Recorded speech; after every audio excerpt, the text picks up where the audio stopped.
Religion అంటే సాధారణంగా మతానికి సంబంధించిన ధర్మంగా భావిస్తారు. అయితే ధర్మము అంటే డిక్షనరీలో చూస్తామంటే ఒక విధమైన నమ్మకం అని అక్కడ అర్థం రాసుంటారు. ధర్మము నమ్మకానికి సంబంధించింది కాదు, స్వాభావికమైంది, ఎప్పటికీ మారనిది. అంటే నిప్పు కాలుస్తుంది, నీరు ద్రవరూపంగా ఉంటుంది, ఉప్పు ఉప్పగాను, పంచదార తీయగాను, ఇలా ప్రతి ఒక్కదానికి ఒక స్వాభావికమైన ధర్మం అనేది ఉంటుంది. ఒక మైక్రోఫోన్ తీసుకుంటే అది పనిచేస్తుంది అంటే శబ్దాన్ని విస్తరిస్తుంది, అది దాని ధర్మం. శబ్దం రాకపోతే అది నిరుపయోగం, చెడిపోయిందని పక్కన పెట్టేస్తారు. మనకు దేనిపైన అయినా ఒక నమ్మకం ఉంది అంటే అది ఎప్పటికీ మారకుండానే ఉంటుంది అని చెప్పలేము. పరిస్థితుల వలన ఈరోజు మనకు సరి అయినది అనిపించింది, రేపటికి సరి అయింది కాకపోవచ్చు. భిన్నమైన అభిప్రాయాల వలన మన నమ్మకం కూడా మారుతూ ఉండొచ్చు. కానీ మనోధర్మం ఎన్నటికీ మారదు. చరాచర వస్తువులకన్నిటికీ కూడా ఉన్నటువంటి ఈ ధర్మము మనుషుల్లో ఉంటుంది కదా. అందులోనూ మనిషికి ఉన్న జీవిత విలువలు ఉన్నతమైనటువంటివి. మనకు స్థూల శరీరము, సూక్ష్మ శరీరము అని 2 శరీరాలు ఉన్నాయి. స్థూల శరీరంతో చేసే పనులు అంటే ఇంద్రియ సుఖాల కోసం చేసేటటువంటివి. మనో సంబంధితమైన స్థితిలో ఉన్నప్పుడు చేసే పనులు ఊహాజనితంగా అంటే ఆలోచించి చేస్తూ ఉంటారు.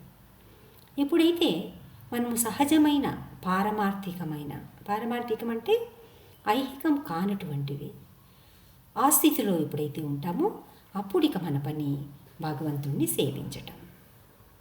కర్మయోగము, జ్ఞానయోగము, ధ్యానయోగము, భక్తి యోగము, ఇలా ఎన్నో రకమైన అంటే భిన్నమైనటువంటి యోగ విధానాలు ఉన్నాయి. వీటిని అనుసరించే వారిలో ఉత్తమమైన యోగి ఎవరు? మద్గతేన్ అంతరాత్మన, ఎవరైతే ఎల్లప్పుడూ నన్ను గురించి చింతన చేస్తూ ఉంటారో, ఏ విధంగా కృష్ణుడు చెప్తూ ఉన్నాడు, శ్రద్ధగా భక్తి విశ్వాసాలతో సేవించటం, కృష్ణుడిని గురించి వినటం, కీర్తించటం, ధ్యానించటం, అన్నిటినీ భజన క్రియ అని అంటారు. ఒకరు చెబుతూ ఉండడం కీర్తన, వింటూ ఉండడం శ్రవణం, తర్వాత విన్న దానిని గురించి అంటే కృష్ణుని గురించి తలుచుకోవడం మననం, లేదంటే అతని నామాన్ని స్మరించటం. ఇలా సేవా విధానం ఏదైనా కానీ సేవ అనేది అంటే భక్తియుత సేవ అనేది ముఖ్యము.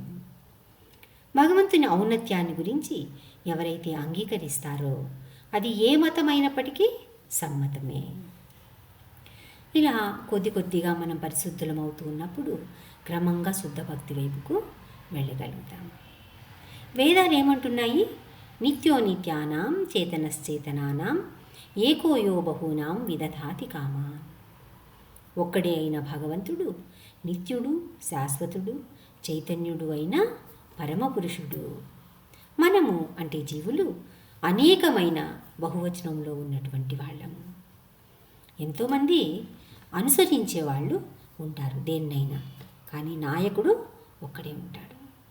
ఏ మతం తీసుకున్నా దాన్ని స్థాపించిన వ్యక్తి ఒకరు ఉంటారు కదా, అతని సిద్ధాంతాన్ని అనుసరించే వాళ్ళు అనేక మంది ఉంటారు. అంటే జనం అన్నమాట. సామాన్య జనము ఒక గొప్ప వ్యక్తిని అనుసరించాలి అని అనుకుంటారు. అయితే అతను గొప్ప వ్యక్తి అవునా కాదా అని తెలుసుకునే విచక్షణ మాత్రము అందరికీ ఉండదు. కృష్ణుడు సర్వోన్నతుడైన ప్రభువు. అతడిని మించిన వాళ్ళు కానీ సమానులు కానీ ఎవరు ఉండరు. భగవద్గీతలో మత్త పరతరం నాణ్యత్ కించిదస్తి ధనంజయ అని చెప్పబడింది. ఇలా ఎంతోమంది ప్రభువులున్నారు, దేవతలున్నారు, దేవుళ్ళున్నారు. అందరికీ కొంతవరకు నియంత్రించగల శక్తి ఉంటుంది. కానీ మనతో పాటు వాళ్ళందరూ కూడా తప్పనిసరిగా అంగీకరించవలసిన వాడు కృష్ణుడు. అతడు రూపరహితుడు కాదు, ఆనంద చిన్మయ రస విగ్రహుడు. సచ్చిదానంద అంటే సచ్చిదానంద స్వరూపుడు అని ఎందుకంటున్నారంటే సత్ అంటే నిత్యం, చిత్ అంటే జ్ఞానము, ఆనంద అంటే పరమానందకరము. మనము ఎవరైనా ఒక వ్యక్తి గురించి ఆలోచించేటప్పుడు లేదా వాళ్ళ గురించి తలుచుకోగానే మనతో పోల్చుకుంటుంటాం అన్నమాట. అంటే మనలాంటి సామాన్యమైన మానవులం కదా, మనము మనుషులు మూఢులం కావటం వలన మనతో సమానుడిగా అతన్ని భావించుకుంటూ ఉన్నాము.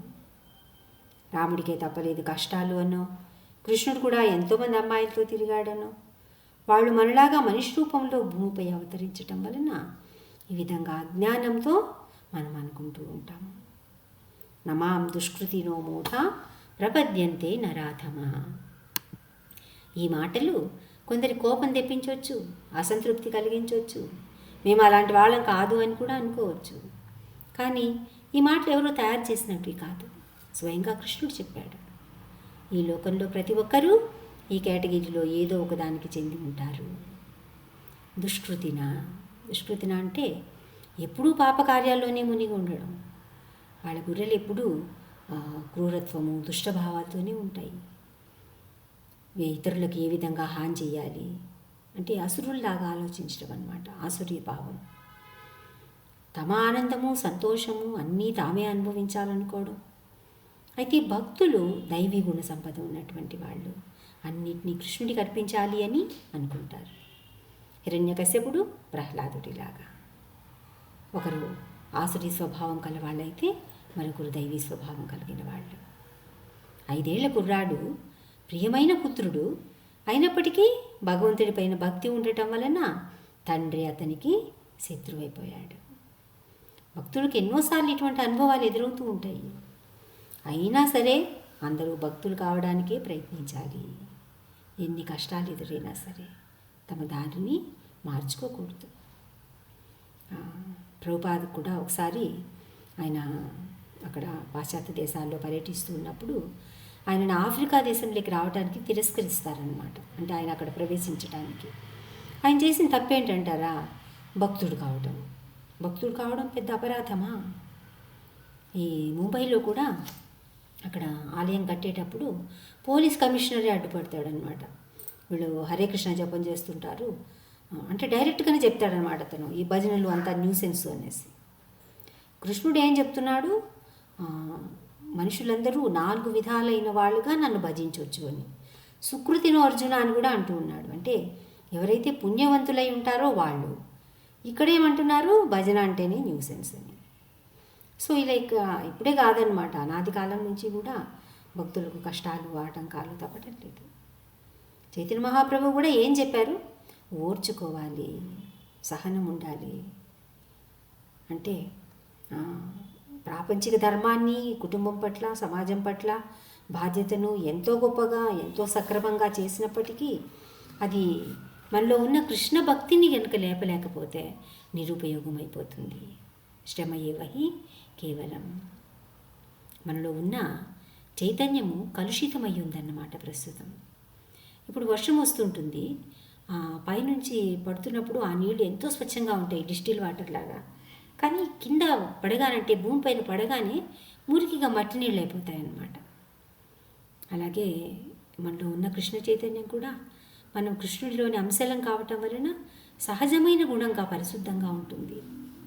ఎప్పుడైతే భౌతిక ప్రపంచంలోకి అడుగుపెట్టామో వెంటనే అది కంటామినేట్ అయిపోతుంది. కారణం గుణసంగస్య అని చెప్తూ ఉన్నారు. బ్రహ్మ, ఇంద్రుడు, చంద్రుడు వంటి దేవతలు, లేదా ఇక్కడ ఈ భూలోకంలో ఉంటే అత్యంత శ్రీమంతుల ఇళ్లలో పుట్టడం వంటివి, అది అటువంటి గొప్ప జన్మలే కాదు, మలంలో క్రిమిగా కూడా పుట్టడం జరుగుతూ ఉంటుంది. ఎందుకు అలా జరుగుతుంది? అందరికీ ఒకే జన్మ ఎందుకు రావటం లేదు అంటే గుణసంగస్య అని చెప్తూ ఉన్నారు. సత్వగుణము, రజోగుణము, తమోగుణము ఇవన్నీ మనలో ఉన్నాయి. ఆ 3 గుణాల ప్రభావంతో అందరూ వర్తిస్తూ ఉంటారు. సత్వగుణంలో ఉన్నవాళ్ళు ఊర్ధ్వలోకాల్లోనూ, రజోగుణంలో ఉన్నవాళ్ళు క్షాత్రధర్మానికి సంబంధించిన గుణాలతో మానవలోకంలోనూ, ఆధ్యాత్మిక జ్ఞానం కానీ పునర్జన్మల గురించి అవగాహన కానీ లేనటువంటి అజ్ఞానులు తమో గుణంలో ఉండటం వలన అధోలోకాల్లో లేదా పశువుల వంటి హీన జన్మల్లో పుడుతూ ఉంటారు. అంటే ధర్మం ఏదైనప్పటికీ దాన్ని పాటించటము, అంటే ఆ ధర్మాన్ని పాటించటం ద్వారా కృష్ణుడి పైన గనక మనం ప్రేమభావాన్ని పెంచుకోకపోతే ప్రయోజనం లేదు. దేహంలో ఏ భాగం లేకపోయినా పని జరుగుతుంది, కానీ తల అనేది లేకపోతే, అంటే బ్రెయిన్ అనేది లేకపోతే ఆ దేహం శవంతో సమానం. సమాజంలో ఉన్నతులైన అర్హత గల బ్రాహ్మణుడు తప్పనిసరిగా ఉండాలి. బ్రాహ్మణుడు కాకుండా బ్రహ్మన్ని గుర్తించలేరు. కేవలం దేహభ్రాంతితో నేను, నా కుటుంబం, నా దేశం, ఇటువంటి ఊహలతో జీవితం గడిచిపోతూ ఉంది. మనలో కృష్ణ చైతన్యాన్ని అభివృద్ధి చేసుకోకపోతే మన ప్రయత్నాలన్నీ వ్యర్థం. కాబట్టి అందరూ ఏం చేయాలి? జపం చేయాలి, శ్రవణం చేయాలి, అధర్మమైన పనులను, వర్తనను వదిలేయాలి. అప్పుడు ఎంతటి మార్పు వస్తుందో, ఎటువంటి స్థితిలో ఉంటారో తమకు తామే తెలుసుకోగలుగుతారు. హరే కృష్ణ.